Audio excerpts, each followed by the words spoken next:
후보자님 임명 축하드립니다. 16일 어제 이재명 대통령은 본인 재임 시에 일어난 참사가 아니지만 세월호, 이태원, 오송, 제주항공 참사 유가족들에게 국가를 대표해서 사과를 하셨습니다. 우리는 견제받지 않는 정권과 권력이 얼마나 위험한지를 지난 3년 동안 충분하게 경험했습니다. 외교부 역시 이재명 정부하에서 벌어진 일이 아니라 하더라도 부당한 권력 유지의 도구로 이용된 부분이 있다면 이에 대해서는 사과할 것은 분명하게 사과해야 된다고 보는데 어떻게 생각하십니까? 네, 원칙적으로 그렇게 생각합니다. 네, 그것이 12.3 비상계엄의 밤에 온 마음으로 함께 마음을 모아주셨던 국민들, 또 이제는 내란 종식을 간절히 바라는 국민들께서 바라는 것일 것이다 이렇게 생각하고요. 언론은 기본적으로 정권에 대한 감시와 견제 기능을 가지고 있기 때문에 정권과 언론이 그 관계가 마냥 좋을 수 없다는 것은 어찌 보면 좀 당연한 것이겠죠. 그런데 우리가 이제 전 국민을 상대로 해서 듣기 테스트를 하게 한 윤석열의 바이든 날리면 보도, 그리고 그 내용 잘 알고 계시지요? 네,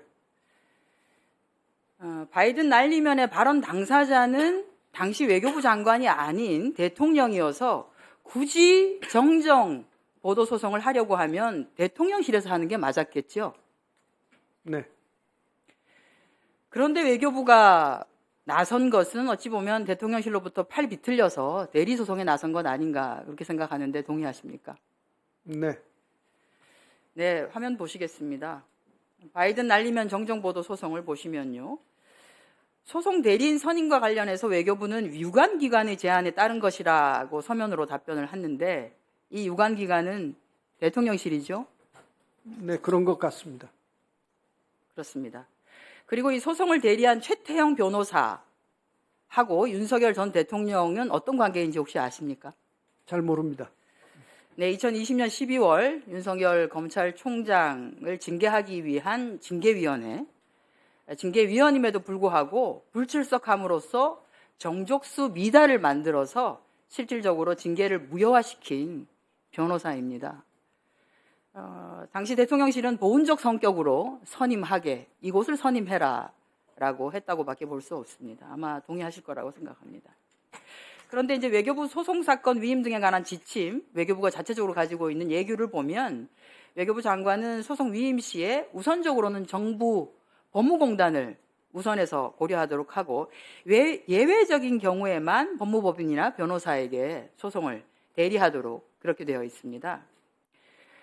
그리고 정부 법무공단이 아닌 다른 소송 대리인을 선임하는 경우에는 원칙적으로 경쟁 입찰 방식을 선택하고 아주 예외적인 경우에만 저렇게 수의 계약을 할 수 있도록 되어 있습니다. 이번 사안은 예외 사유를 쭉 이렇게 보면요.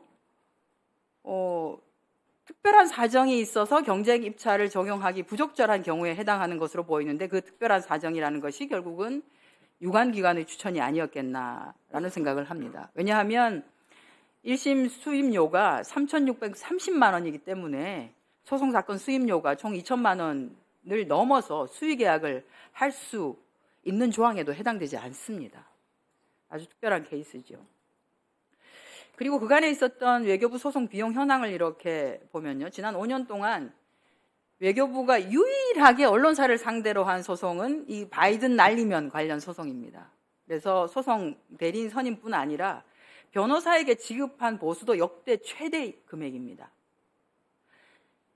1심 소송 대리 변호사에게 3,600만 원을 지급했는데요. 5년간 외교부 수임료 내역 중에 최고액입니다. 쭉 보시면 저렇게 나와 있습니다. 그런데 이제 이것도 문제가 되는 것이 국가소송을 수임하는 변호사에게 지급하는 보수는 국가를 당사자로 하는 소송에 관한 법률에 근거한 법무부 훈령이 있습니다. 이 훈령에 따르도록 되어 있는데요. 보수 800만 원과 사례금을 포함해서 최대 1,200만 원이 최대 1,200만 원이 적절하다라고 나와 있습니다. 외교부는 국민 세금을 대통령실을 대리해서 쓰면서 이렇게 훈령까지 어겨가면서 막 써도 되는 것인가요? 좀 판단을 한번 해봐 주십시오. 네, 이 사안에 대해서 저는 외교부가 언론을 상대로 소송을 제기한 것은 잘못되었다고 이미 밝힌 바 있습니다. 사실 어느 직원이 자발적으로 이런 일을 했겠습니까?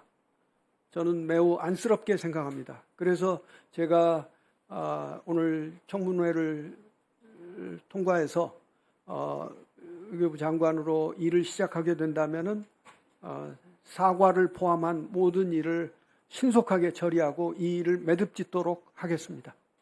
네, 그렇게 해주시면 좋겠습니다.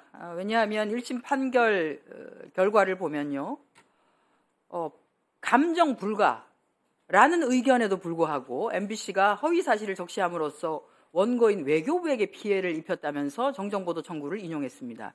이해가 안 가는 것이 대통령의 비속어 섞인 발언으로 해서 외교부가 입은 손해가 어떤 것인지 국민들이 납득할 수 없고요. 감정 불가인데 어떻게 저것이 허위 사실을 적시했다라고 하는 것인지도 이해할 수 없고요. 저 판결이 나오고 난 뒤에는 모든 국민들로 하여금 도대체 이 1심 판결은 무엇을 위한 판결이었는가? 라고 하는 궁금증만을 만들어낸 것입니다. 문제는 이것을 근거로 해서 방송통신위원회는 이른바 바이든 날리면 보도를 방송한 방송사를 상대로 징계 조치하고 수많은 언론인들에게 징계와 소송을 당하게 했습니다. 그간의 윤석열 정권은 표현의 자유 운운하면서 헌법상 권리라고 탈북단체들의 대북전단 살포에는 무한한 관용을 베풀었는데 실제 바이든 날리면 보도와 같은 진실을 보도하고자 하는 언론과 언론인에게는 징계 등 가혹한 제재를 일관했습니다. 후보자 말씀하신 것처럼 임명이 된다라고 하면 MBC를 비롯한 언론인들에게 공식적으로 사과를 해주시고요. 대국민들에게도 이런 것으로 불편함을 끼친 것에 대해서 외교부 수장이 되신다면 반드시 사과를 해주시기를 바랍니다. 네, 잘 알겠습니다. 예, 수고하셨습니다. 다음은 홍기원 의원님 질의해 주시기 바랍니다.